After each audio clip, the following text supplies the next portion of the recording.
Wicked for Good 2025.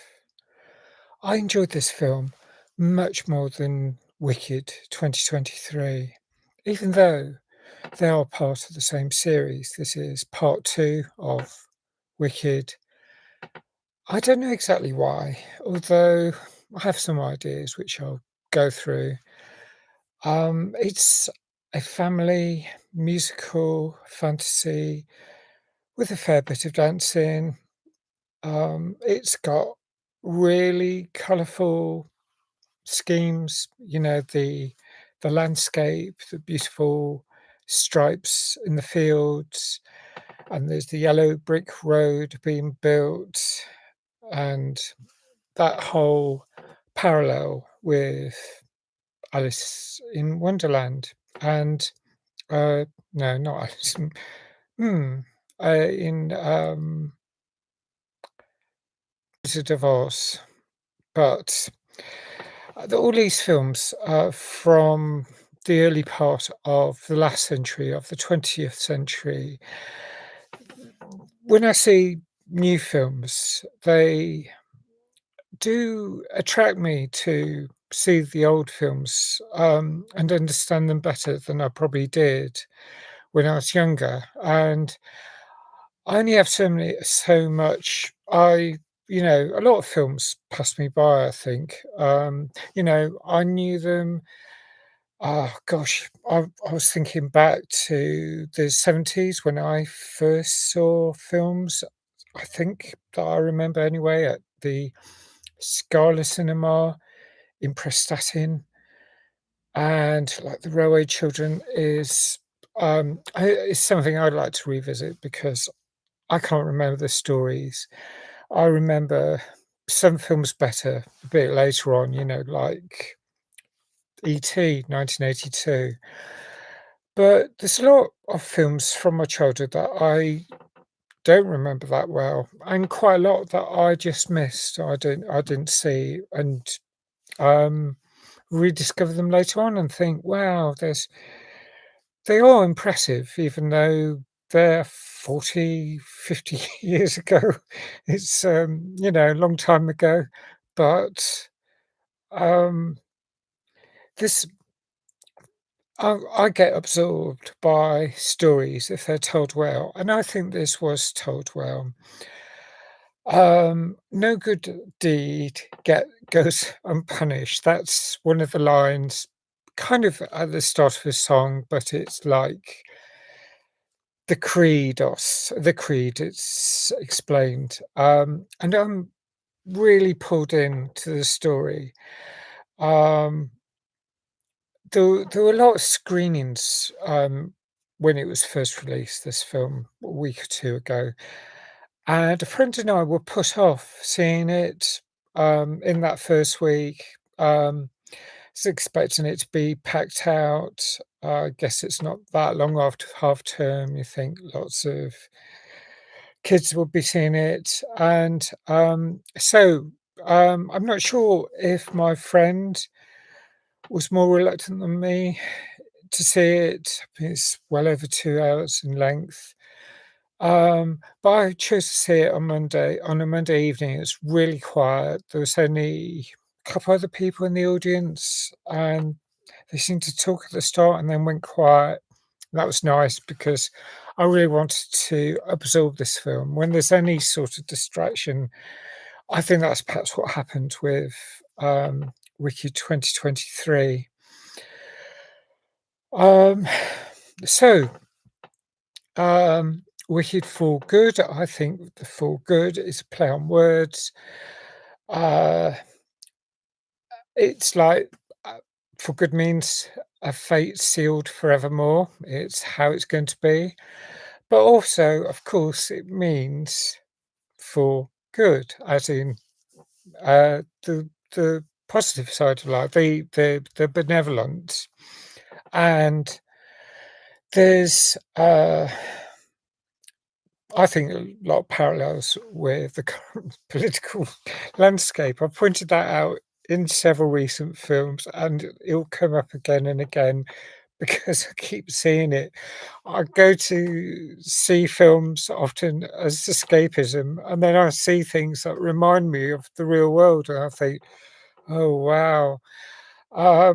For a start, The Underdog, this, there's, um, Cynthia Eriva's character, Elphaba, who is the Wicked Witch of the West. We found that out at the end of the first series. She's green and she's sister to Galinda or Glinda Upland, I think, played by Ariana Grande.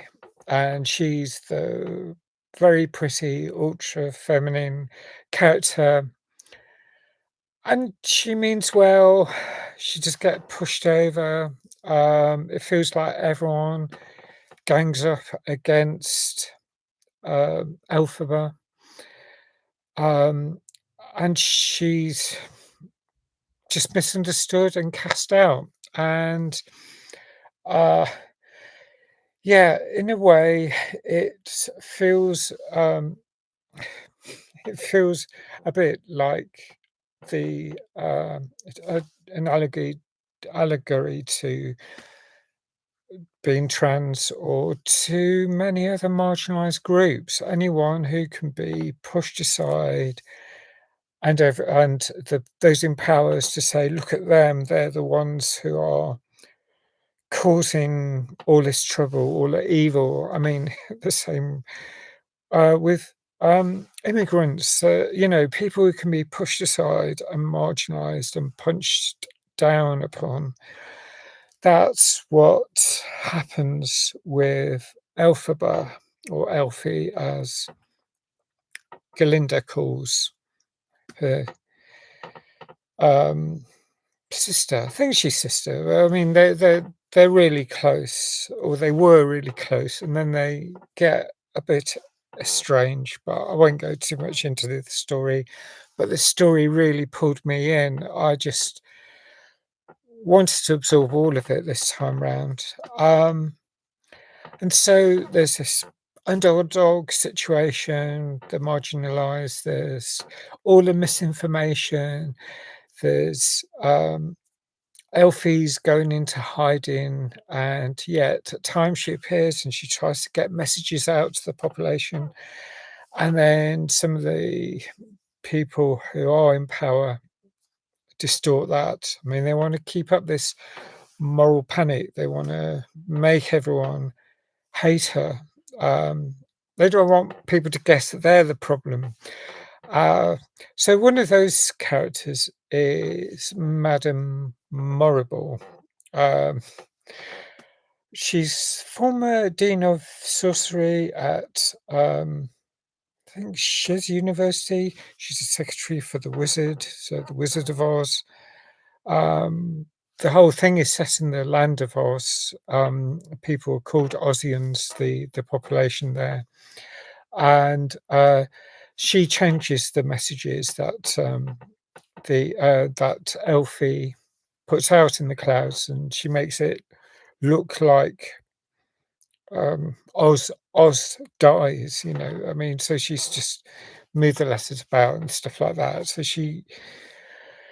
Um, so they're pushing the boundary, the binary. I mean, as I said, it's a bit like the trans situation, but it's like a binary of good and evil. And often there's a mix of good and evil. And say, Galinda, she's like praised as the good, and yet she isn't completely good. She strives to be good, and when she recognizes stuff, then I mean, there's all sorts of things. There's a wedding. There's like